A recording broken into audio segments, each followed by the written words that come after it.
Hi boys and girls, I'm Rosemary, and today I'm going to be painting this little ceramic gnome with you. I have a large one here that's done in the red and white and pink because I gave you those colors in your kits. So you can choose to paint whatever colors you want on the gnome. I'm going to paint the little one in the red also so that you can get an idea of how to do that one too, in the red and the white and the pink. But first I would like you all to start with the beard. And before we start, I hope that you all have everything that was in your kit out in front of you. You should have these two brushes, a palette. I asked you to have a palette. Now a palette can be an actual palette. It can be a tile. It can be a paper plate, or a piece of foil is fine too. All of those will work. So I put a little bit of my color out on the palette. You don't have to use a palette. Actually, you really don't need one, I don't think, with the strips that you have. You can just work out of those little strips. And I would open one at a time. This way you don't spill them and you don't put your brush into the wrong color by mistake. Sometimes they could be a little difficult to open, so if you have a parent there, it would probably help if they can help you along the way. So let's start with the little gnome, and I'm going to start with the gray on his beard. Now I'm going to use the little larger brush that I have, the square brush, and I'm just going to tilt my camera down a little bit so that you could see a little bit better. Okay, I guess that's good. And I'm going to start with the gray, and very little in the brush because you have a very small area to paint. If you put too much paint in your brush and you have nowhere to go with it, it's only going to dry with ridges in it and it's going to stay wet for a long time. And we need this gray to be really dry because we're going to be doing some white dry brushing over it. So I always start in the middle, pull it out as far as it'll go, and then dip for more. So just nice and smooth. And if you get a little bit where you don't want it, don't worry about it. Most of these colors cover each other. As long as they're dry, you can go one color over another. So just pull your color out, nice and smooth. When you're going to be dry brushing over the top, any ridges that stay in your base coat will show even more when you dry brush. Because if it's a raised spot, the dry brushing will hit that and accent it even more. Okay, so now you can use both brushes to do this, or you could use the one brush. If you find that over on these edges you want to get a little closer, you can go to your smaller brush. I'm just going to do it with the big brush. Nice and smooth, and I just put a dot in my brush at a time, pull it out as far as it'll go, so it's nice and dry. And I also have on another video on YouTube on the same gnome being done for the holidays, for the Christmas holidays.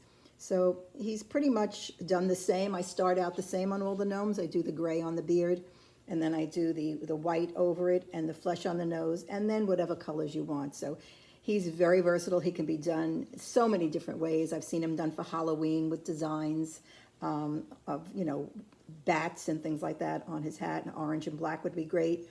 I have one done for the spring, and he's done in pastel colors. I have the Christmas ones done where they're done in the red and the green. So you can adapt this little gnome or the big gnome to any holiday.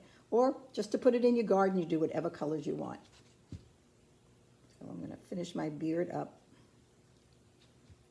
Now to take care of your brushes, I kind of go over this in every video that I do, is wash them well in the water and don't bang them on the bottom of the bowl. Swish your brush back and forth in the water. And if you have a paper towel handy, of course I don't, I'll use my pad that I have here to dry my brush on. Okay, so once I'm done with that, I take the water and I swish my brush back and forth. I don't bang it, because if you bang it, see those little bristles, how nice and pointy they are on the edge? If you bang it, they're going to spread open, and then I wouldn't be able to get edges like I did just now. So back and forth, and then dry it back and forth on your towel. Okay, so now while that's drying, I'm not going to do my white yet. I'm going to go and do my nose. Now again, you can go to your smaller brush. I'll go to the smaller brush and take a little bit of that peach color and paint it on his nose. Now you'll notice I have a little bit of pink on his nose. Once that's dry, we can just dab a little bit of pink right over the flesh color. But just remember, anything can be put over each other. The colors can go one on top of the other. But you have to make sure that the first color is very dry, or it will lift it up. It'll lift up the base color that you put on. Nice and smooth, and the nose is an even smaller area than the beard, so you want very, very, very little paint in your brush. I mean, 2 brush loads did this whole nose for me, and not a lot. I mean, I dip less than half of the hairs, and again, swoosh the brush, blot it out, and when I blot out a round brush, I kind of roll it to a point to keep a nice point on the brush. This brush has a beautiful point on it. If you take care of it, they'll last you. Okay, now I guess we can do the white next. Now you need very, very, very little white. Now I'm putting it in the palette, but you have it in those little cups, so you don't have to do that.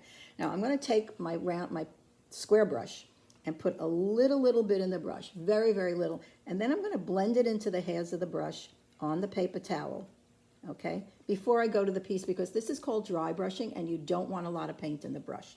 Now there's crevices on the bottom of the beard, so I'm going to start down there, and the crevices are going vertically, so I'm going to go horizontally. I'm going to go across the grain.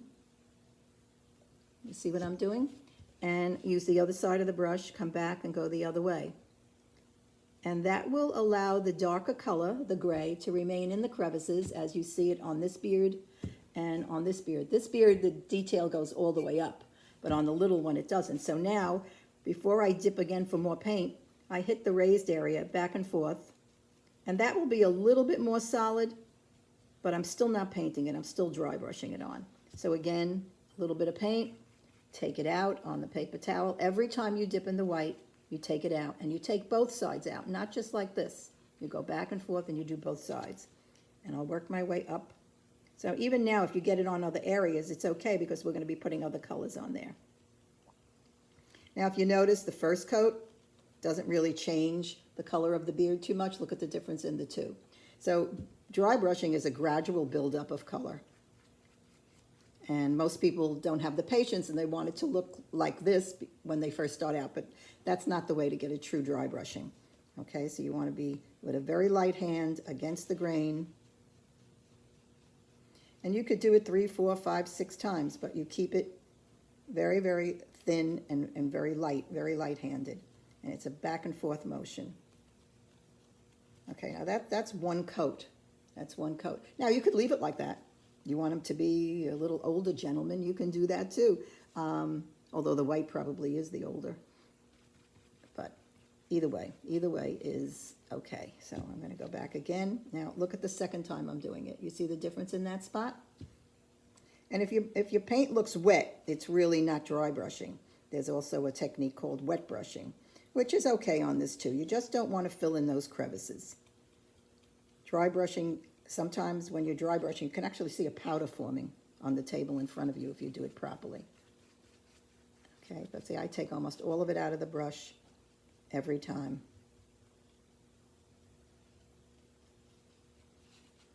And go back and forth. Now, if you find that your base color is starting to lift up or your white is not covering, that means because your paint was probably too wet and you didn't wait enough time, and you just let it dry and you go back to it later on. You can go start painting the piece and then go back to the white later on. And remember, when you wash your brush, you really have to dry it well because you don't want water when you're dry brushing. You don't even want a damp brush, but we only have this one brush to do it with, so today the brush is going to be a little damp. Okay, so now I'm on my third time, which is probably not enough, but I guess you get the idea. And I'm going to stop after this coat so that I can move on to other colors. Okay, all right, so he's a little bit darker, but I can go back later on when he's drier and put more white on it. I think for now, the white is not drying enough, so I'm going to stop and I'll go on to the other colors for you. So, like I said, you have purple and you have pink. If I gave you the darker purple, which is what I think I gave you, all you have to do is put a dot of white in the palette and add a dot of the purple to it, and you can get a lighter purple. And remember, when you mix color, to get a tint, you always add the darker color to the lighter color. Only time you add color to another color, when you want to make a shade, you add black to a color to make a shade. But when you want to make a tint, you add the dark color to the light color, okay?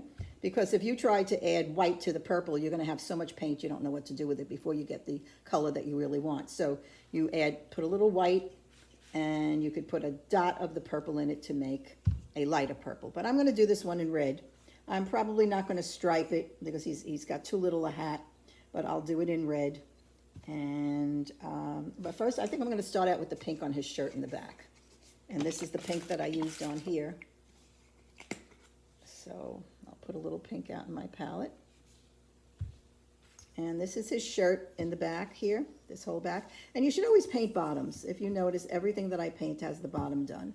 I mean, right now I'm not doing it because I'm just trying to teach you, but you should always paint the bottom.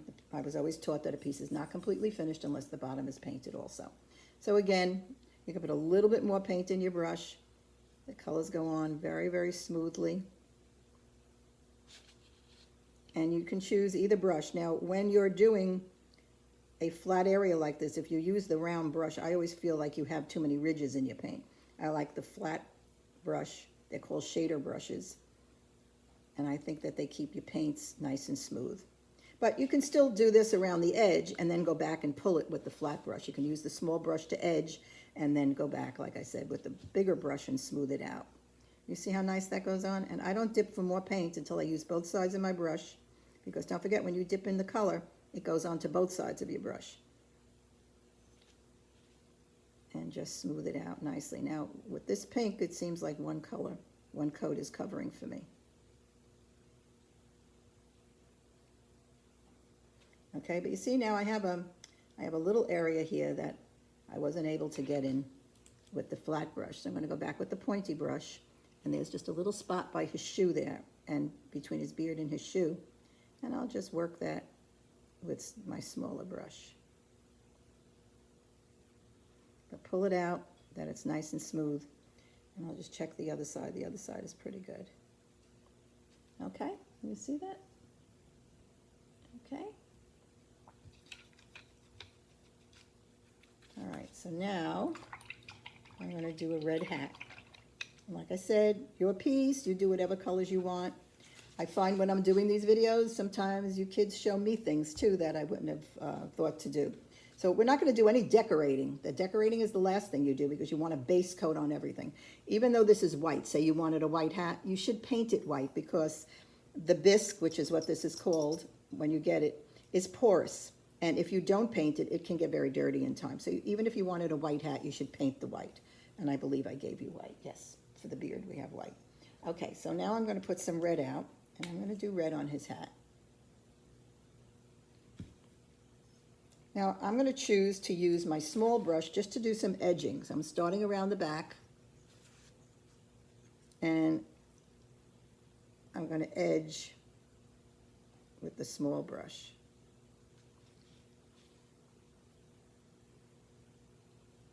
Now I never start right on the edge that I want to do, because if you have too much paint in your brush, okay, so you pick up the paint and start in the middle of the back section there. And then when there's a little less in your brush, work your way to the edge. This way, if you have too much paint in your brush, you can spread it out before you try to put it on the edge and it bleeds into the pink on the bottom or whatever color you have. Okay.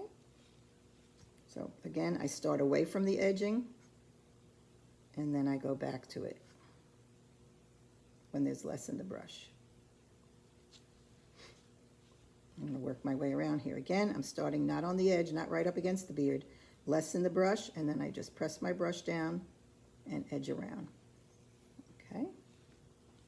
I'm going to watch on his nose. Now, if you do get it where you don't want it, just let it really dry. Don't try to go over it right away. Just go on and keep painting your piece, and then go back later on and do your edging better, okay?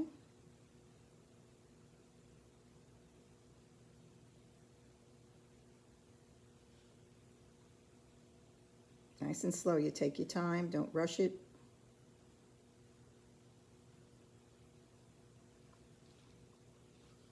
Start out here, and when there's less in the brush, I work my way to the edge.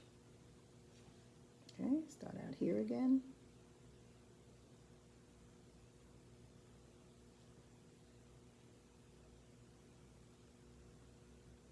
So it's very little paint in the brush each time. I just put a little dot in the brush. Now when I do the upper part of the hat, I can put a lot more in the brush, and I'll go back to the bigger brush then. So I'll wash this one out, wash this brush out.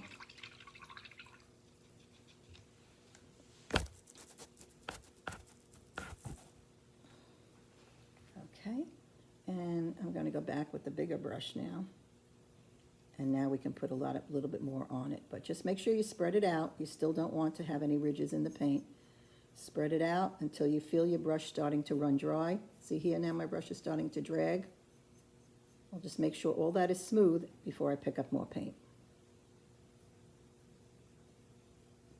Now you also have the option of making the rim a different color like I did on the big one here. You can make that a different color. This one I did dots and things, but you know, you can decorate it however you want. It's your piece, so be creative. And I would love to see your finished pieces. So I believe, I don't know if I gave you my email on the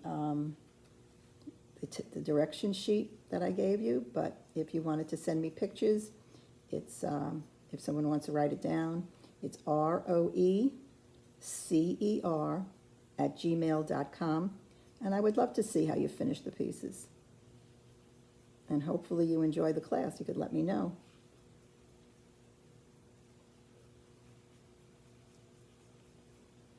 Okay, see I'm working my way around here.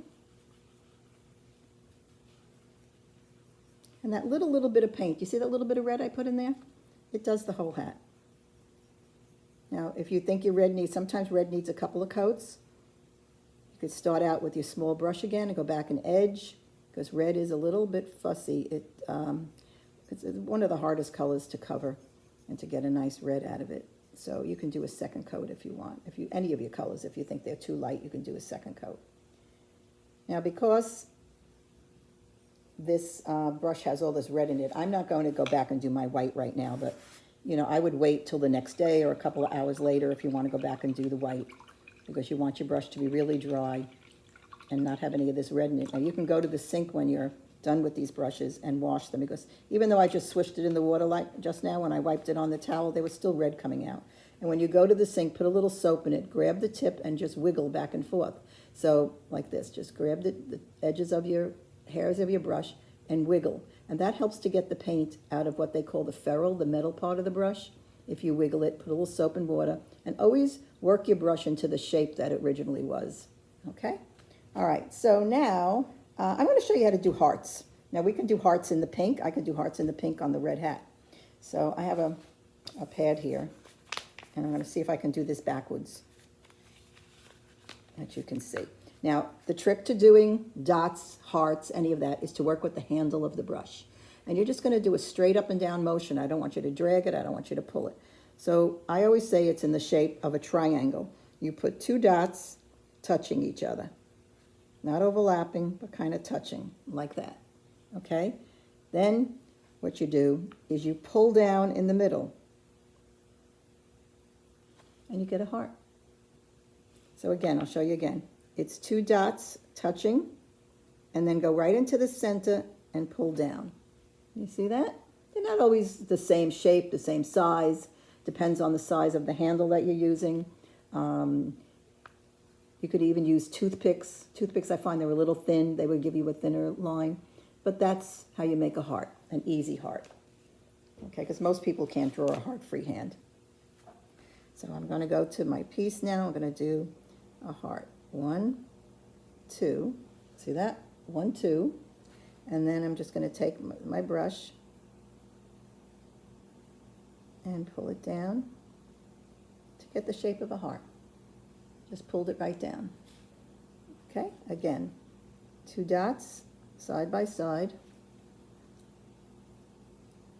and then pull down. Okay. Now, just remember something. When you start doing anything with the back end of the brush, the paint is going on much thicker than it would if you were using the hairs of the brush. So you have to be very careful you don't smear your hand in it, which I do all the time, but just be careful. Okay, so that's why you should finish your whole piece. I didn't do his shoes yet, but you should finish your whole piece and then do your dots at the end. So I can just stop right now that you have the idea of how to do this, and you could do them on your own. So I'll just do the 3 for now. It shows you how to do a heart, very easy heart, and you don't have to sit there and paint it. And I'm going to paint his shoes. I'm going to go back to the red on the shoes, because you see on this one I did the lavender on the hat, and I did a purple shoe. So I try to match. This one I did pink on the shoe. But since I have pink on his shirt, I'm going to go back to the red on the shoes. I guess that's good. Red on the shoes. And I'm going to use the round brush on the shoe because it's a small area to paint. And again, very gently smooth that edge.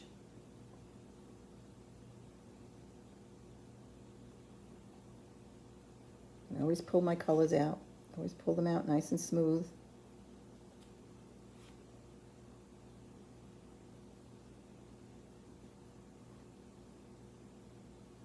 The one thing good about doing this class on Zoom or on YouTube, I do Zoom classes also, is we don't have to wear masks. So I guess there's an advantage to this, even though I miss all of you and I can't wait to see all of you back in the library again. Hopefully soon.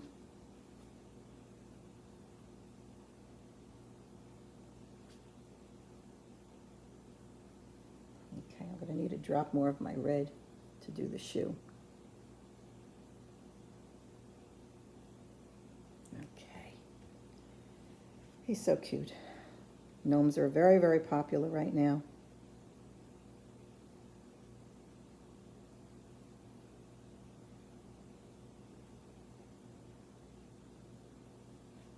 I had someone the other day call him a gnome, but the G is pretty much silent, so you don't have to say the G. But it's cute. I think gnome is kind of cute for him. Okay. So I have my shoes done. Now on this one I didn't do any dots on the shoes, but on this one I did. And another way to do a dot, I mean he's kind of small, but say you wanted to do dots on the shirt. You have the hearts on the hat and you want to do dots on the shirt. You can take, let's see if I have one here that I can show you, a pencil. Here's one here. You can take a pencil eraser. I'm going to show you how to do that. That's kind of cute too. Gadgets. Someone told me the other day that they did a children's class and had them just get gadgets in their house to use on the pieces. So they didn't even hardly use brushes at all. So any gadgets work, you just have to experiment with them. So I'm going to do the white. So you see I picked up a little bit of white on the eraser of the brush and then place it straight down. Watch I don't touch the hearts on the top. Okay, you see that? And don't put them too close together, because they're big dots. And I kind of stagger them. So if I do two, I do one in the middle of it, so they're staggered.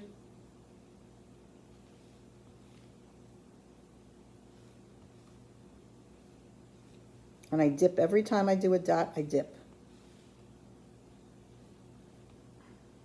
Okay, now I did smear something over here. Take that off. Okay, so the dots are adorable, right? He's really cute. Now I have to watch. He's so dotted, I'm going to touch him and I'm going to smear everything all over the place. And the eraser, also you can wash it and just blot it out.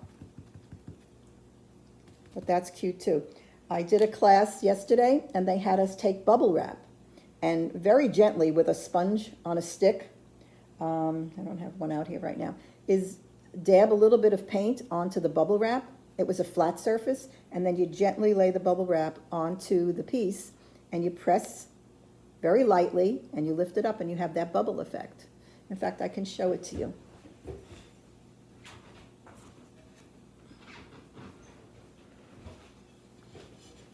This is the bubble effect on the background that's done with bubble wrap, and the bubble wrap is painted with a little bit of paint and then pressed gently onto the piece. That's a leaf that I did if it shows up like that after I fire it. This is fired colors. These are glazes, and these will have to be fired in the kiln. So that's not what you're doing right now. But just I wanted you to just get the idea of that. Different tools in the house can do different things for you. I mean, you could pick up anything. I mean, they sell sponges that have designs on them. You could do that. You could do designs on anything. So just an idea, just some ideas. Now, as far as the nose goes, you can pick up just a little bit of the pink. I'm going to pick up a little bit of white and pink. So I pick some white up first, and then a little dot of the pink, and work it into the brush that the two colors are together, and pounce it on his nose so that he has a little pink nose. Now I put I have more white than I had pink in the brush, so I'm gonna go back and pick up a little bit more pink. Work it into the hairs of the brush, and I always work it on the towel first. I don't wanna go with too heavy an application. And just pounce a little bit of pink on his nose. I mean, it could be red. I think he'd look too much like a clown if it was red. Okay? And if you don't like what you did, that you think that it's too sharp or too bright, you go back with your flesh color and just paint your flesh color right over it, or blend it on the edges, that it looks like it's blended better. Sometimes I'll put a coat of the flesh color right over the whole nose if I think it's too dark, and you will see the pink through it. So that works out really well too. So here he is finished. Well, I didn't quite finish mine. You can finish yours.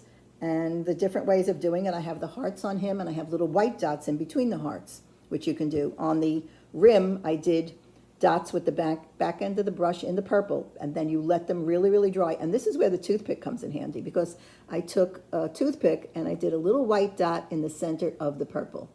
Okay? On the big one that I did here, if you wanted to stripe the hat or anything like that, because your stripe lines are never perfectly even, it's very hard to get a very even line, I put little pink dots going around and separating all the colors that you can't tell if my lines are uneven. And then I had a little stone. I found a little stone. You can enhance any of your pieces with anything that you'd like. I mean, you could put a little flower on his hat. You could tie a bow around it. Be creative and decorate him however you want. Paint him whatever colors you want.